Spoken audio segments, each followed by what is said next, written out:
Hi guys, so we came to this game and we expected a difficult game at their home ground with the fans behind them, and we got what we wanted, really, to be pushed to our limits, to be kept on our toes for 94, 95 minutes, and that was a very important prep for us in terms of bringing ourselves together one step closer towards India qualifiers. Thank you, Coach. We now open the press conference to the floor. Kindly raise your hand before you ask a question so that my colleague can pass you the mic.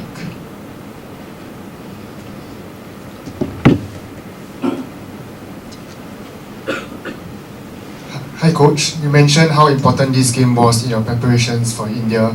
So what are some lessons that you can take out of this performance, and how does this result impact the team's momentum moving forward into October? Yeah, definitely. I think that the group in the changing room, they were quite disappointed with the result, because we are all footballers. We always play to win, and we definitely wanted to win. But in terms of the process, the performance that we put out there were quite a few good phases, or quite a lot of good phases. But I think unfortunately we weren't calm enough in the critical moments, and I think that's a consequence of us not trusting ourselves more. You know, I thought that when we were less conscious about what we were trying to do, we played a lot better. We found very good solutions in attack and defense. But again, we knew that Malaysia is a very strong team. They have quality up front, and when you make some errors, then they're going to punish you for it. Next question.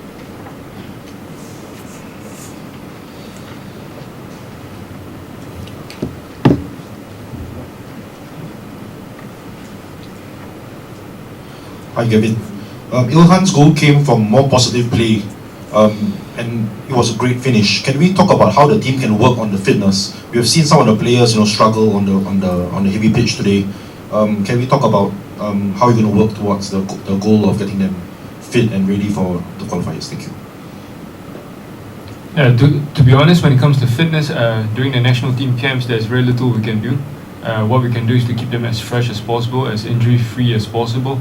And then again, these games are there to help extend the boundaries of the players, and I'm sure some of the players haven't clocked the minutes like others, and so they will definitely be a lot fitter after they recover from this game.